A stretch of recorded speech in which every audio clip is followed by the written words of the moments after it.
estas lecturas, si empezamos por el Evangelio, vemos cómo Jesús, aquí están esas discusiones, se puede decir, en esas conversaciones con los fariseos, y que los fariseos, ellos sabían mucho en el sentido, eran muy cultos, eran muy leídos en todas las escrituras, en todas las profecías, eran inteligentes, pero les faltaba el amor, les faltaba el entusiasmo, les faltaba lo que es la santidad. Y ellos le preguntaban a Jesús cómo viene el reino de Dios. O sea que dice, los fariseos preguntaron, ¿cuándo llegará el reino de Dios? Ellos estaban tan vueltos sobre sí mismos, sobre su egoísmo, sobre todos los defectos morales que tenían, que ellos no percibían que estaban frente al reino de Dios y no lo amaban. Otros, como vimos ayer, el leproso, el samaritano, quedó curado y enseguida se hizo discípulo de Jesús y quedó salvado, quedó encantado con Jesús y lo siguió. Y así los publicanos y tantos que siguieron a Jesús. Pero los fariseos, ellos tenían una viga en los ojos, esa falta de admiración y de fervor, y que veían los milagros, veían todas las curas y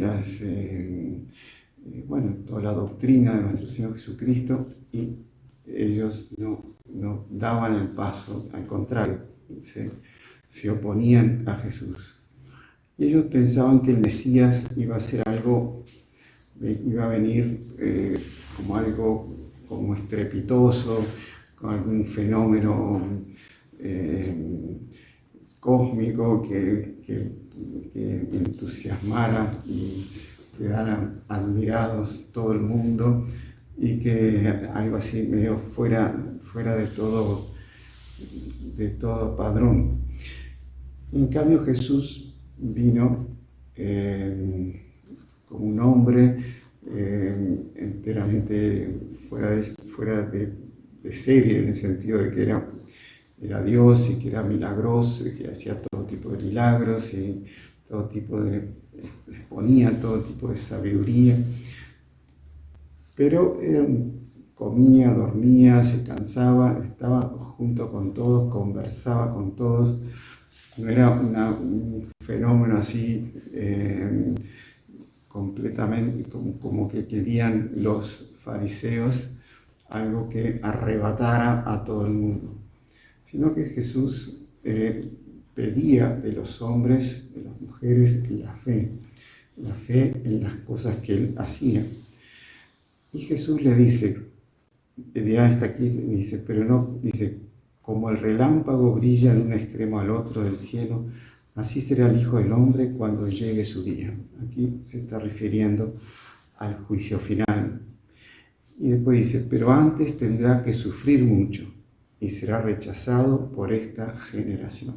O sea que está profetizando la muerte de él y todo el rechazo que sufrió por parte del pueblo elegido, al cual él venía primero a salvar. ¿Sí? Venía a salvar a todos, pero venía como en primera línea el pueblo elegido. Si vemos la primera lectura sobre el libro de la sabiduría. La sabiduría es nuestro Señor Jesucristo, como dice San Luis Guiñón de Montfort, es la sabiduría eterna y encarnada. Y es la segunda persona de la Santísima Trinidad, o sea, es Dios Padre, toma conocimiento de sí mismo y en el conocimiento de sí mismo genera una persona que es Dios Hijo. Y Dios Hijo y Dios Padre se aman, el Hijo se vuelve hacia el Padre con amor, y de los dos procede el Espíritu Santo. Eso que es el misterio de la Santísima Trinidad, la segunda persona se encarna en nuestro Señor Jesucristo y viene al mundo a través de la Santísima Virgen, de la unión del Espíritu Santo con la Santísima Virgen, y Él pasa 33 años con nosotros, 30 con la Sagrada Familia, 3 de vida pública, haciendo todo tipo de milagros y enseñando a todos y sobre todo fundando la Iglesia. Pero Él, con su vida, pasión y muerte, también nos rescata a todos del pecado y nos hace, a través de ese rescate, nos hace santos, nos hace hijos de Dios a través del sacramento del bautismo.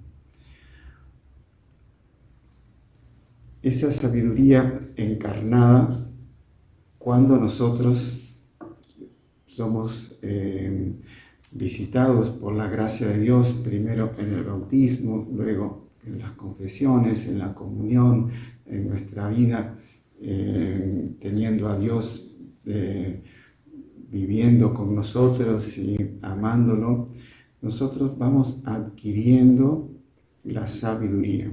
Dios, habitando en nuestro interior, nos va cambiando el corazón y nos va haciendo más sabios. Sabios en el sentido de no podría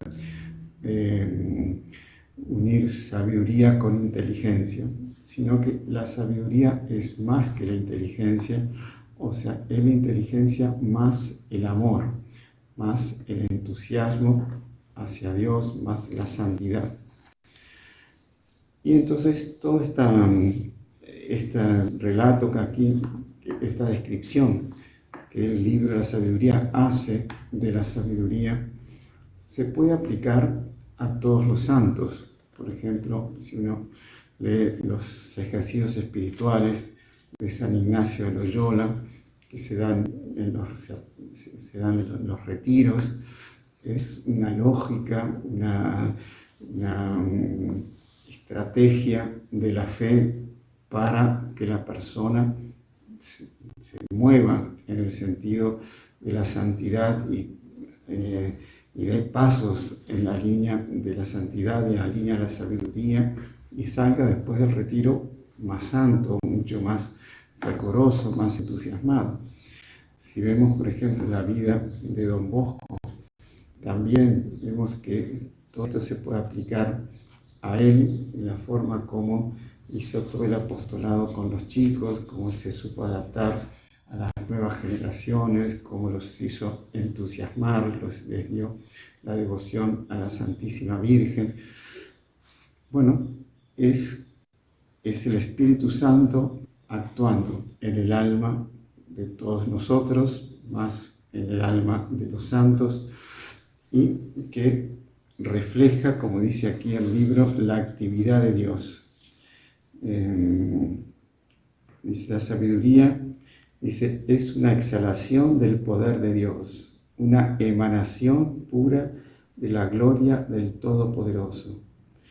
Dice, es el resplandor de la luz eterna, un espejo sin mancha de la actividad de Dios. O sea, es un espejo de Dios. Es fácil para uno que yo tuve la gracia de conocer al doctor Plinio Correa Oliveira y que es propiamente, él tenía el don de la sabiduría, es un don del Espíritu Santo, y que por eso Monseñor Jonglá redactó la biografía del doctor Plinio en 5 tomos y lo llamó el don de sabiduría en la obra, en la vida, obra del doctor Plinio Correa Oliveira. Y es tal cual lo que dice aquí el libro de la sabiduría. Todo se puede aplicar a él si uno agarra los escritos de él, las conferencias de él, el estilo de él de hablar, la forma de él de relacionarse con los otros, el deseo de santificar a las almas, cómo él se adaptó a las nuevas generaciones, la persona de 1908, ¿no? Se fue adaptando y describiendo todas las necesidades de las nuevas generaciones que iban entrando a su obra, cómo eran, mostraba él cómo eran cada vez menos adictas a la abstracción intelectual y eran más propensas a las cosas más anecdóticas, se dejaban llevar más por el sentimiento que por la razón.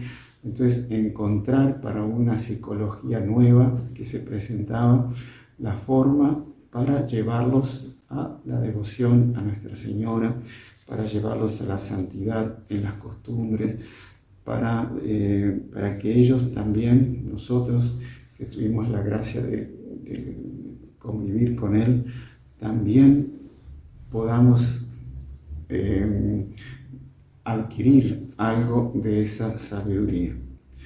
Entonces, si uno puede aplicar esto del libro de la sabiduría a todos los santos, si uno lee vidas de santos, va a aplicar esto, va a entender mucho más esto, más vivo, que al leerlo así parece algo teórico. Pero si lo unimos con el Evangelio, vemos cómo los fariseos rechazaron esa sabiduría de Jesús, que Jesús continuamente quería darles y ellos continuamente lo venían rechazando. Entonces, pidamos a la Santísima Virgen sede de la sabiduría, sede de sapiencia. Es uno de los títulos de la Virgen, de ser sabios en ese sentido, ser sabios en el sentido del amor, del entusiasmo, por la fe, por la Iglesia, por la Virgen, y también una cosa que ayuda mucho a adquirir la sabiduría es un espíritu de cruz, un espíritu de aceptar el sufrimiento al momento que venga, cualquier sufrimiento que venga. Eso hace que la persona vaya madurando en la fe. Hay un caso que le pasó al doctor Plinio. El doctor Plinio, cuando tenía 17 años, tuvo que empezar a trabajar para ayudar a su familia. Y él se presentó en la repartición pública del Estado de San Pablo, creo que era el Ministerio de Agricultura, Ganadería, una cosa así. Y le pidieron los datos, y pidieron la edad. Él dijo 17 años. Y entonces el hombre dijo, no, yo no le creo. Dice, usted tiene mucho más. Dice, no, tengo 17 años. Entonces le pidió la cédula que otro niño se había olvidado. Dice, mire, no lo inscribo hasta que usted no me traiga la cédula. Bueno, otro día tuvo que... Entonces, otro niño ya a los 17 años, ya es un hombre maduro, ya hecho y derecho. Y dice, lo que pasa es que fueron años de mucho sufrimiento, los años previos, por todo el aislamiento que tuvo como joven, en que no encontraba a nadie como para conversar, para ser amigos que tuviese la misma formación, las mismas ideas, los mismos ideales, todos la juventud, esa época, la juventud más fina, más aristocrática de San Pablo, estaba enteramente ya corrompida en materia moral. Y él no quería para nada entrar en esos ambientes, y solo tenía un primo que más o menos él se llevaba bien, pero también el primo empezó a ir por malas malos caminos, entonces también él quedó aislado.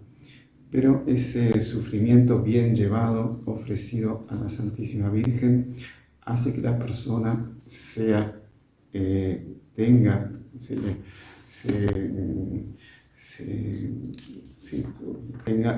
el don de la sabiduría. Es un don del Espíritu Santo, pero el hecho de vivir en la gracia de Dios siempre y cultivar la gracia de Dios con las oraciones, con los sacramentos, con la vida, con las lecturas espirituales, hace que ese don de la sabiduría crezca enormemente y arrastre detrás de sí a muchos discípulos. Entonces pidamos a la Santísima Virgen esa gracia del don de la sabiduría que es fundamental para entrar en el cielo. El mundo de hoy, desgraciadamente, está lejos de la sabiduría, está cada vez más alocado en sus pasiones y en sus vicios.